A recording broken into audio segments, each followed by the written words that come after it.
আল্লাহর কাছে বেহায়ের মতো কাঁদতে হবে, আল্লাহর কাছে অস্থির হয়ে কাঁদতে হবে, চোখের পানি ফেলে ফেলে কাঁদতে হবে। আমার ভাইয়েরা, দুনিয়া থেকে আমিও বিদায় হব, আপনিও বিদায় হবেন। কেউ বাঁচার জন্য আসি নাই, যে কোনো মুহূর্তে দুনিয়া থেকে বিদায় নিয়ে নেব।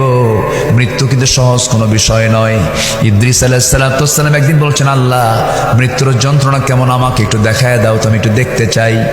মালাকুল মউত পাঠায় দিলেন, তার জান কবজ হয়ে গেল। আল্লাহ পাক তাকে আবার জিন্দা করলেন। এবার বলা হলো, ইদ্রিস, কষ্ট কেমন হয়েছে? তিনি বলছেন, আল্লাহ, আমার কাছে মনে হলো আমার যখন জান কবজ হচ্ছিল, একটা জীবিত মানুষের মাথার চামড়া টেনে টেনে পা পর্যন্ত নিয়ে আসলে যত বড় না কষ্ট হয়, তার চাইতে বেশি কষ্ট আমার অনুভূত হচ্ছিল। সঙ্গে সঙ্গে আল্লাহ বলছেন, ইদ্রিস রে, মালাকুল মউত তোমার যখন জানটা কবজ করেছে, অত্যন্ত আদর করে যত্ন করে জানটা কবজ করেছে।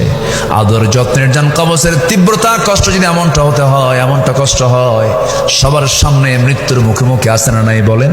আচ্ছা, সবাই আমরা মৃত্যুর মুখে মুখে দাঁড়াবো একদিন। দুনিয়া থেকে বিদায় নিয়ে নেব।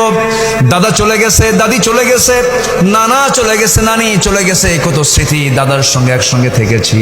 দাদার মুখের চিবানো পান মুখের মধ্যে থেকে বের করে আমাকে দিয়েছেন। কত সুন্দর সময়গুলো পার করেছি। সে দাদাটা চলে গেল।